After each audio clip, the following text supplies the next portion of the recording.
لهولندا کنفرانس یکمینیا یکیتیا جنین کرد یا اروپای هاتلار خستن جنین شچار آلیان کردستان بجداری کنفرانسی بون هفسروکا گشتی یا کنک زینب مراد دو کنفرانسی دا پرسکلیکا کرد تیکوشینا جنین کرد و پیواجی آشتی و جواکا دموکراتیک نرخاند.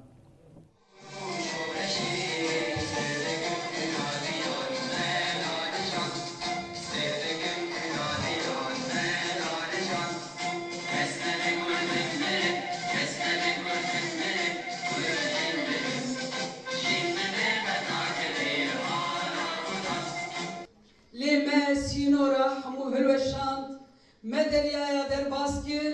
ام ايرو جاردن لقلهمن او هيزا برخداني او هيزا تكوشيني او هيزا ريخستني ايرو امتنين قلهر هر چار پارچه کردستاني ريخراوي جنا شخصيتا حزبا كسايت ام تبلوي دليل قلهمن اف شانازیه جبو همو جنه کرد لهر چوار بشی کردستانه و به همو پیکاتا باوری امرو لیر آمادن بو اوی بتوانین پیکوا نقاشکی بریو ببین که بتوانین دیالوگا کمان هبه لسر چاره نوسی ولاتا کمان لسر پیش خستنی پرسی کرد چوکه ایمه دبینین براستی لیر دا لدنیا همو پرسی کرد دنگی داوتاوا ام قناغه استا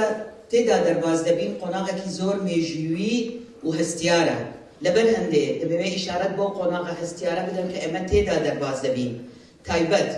لهر شوار بشی کردستان سرطا من لباکوری کردستان و دست پیدا کم ماوی ساله که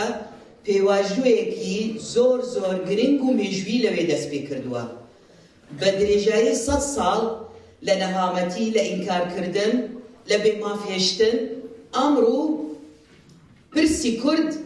لناو سیاست دا باز دکره اوش بسایه او بانگوازی میجویه که رئیسدار بر او جلان ل27 شباط بانگوازی کرد بو آشتی و بو کمالگای دموکراتیک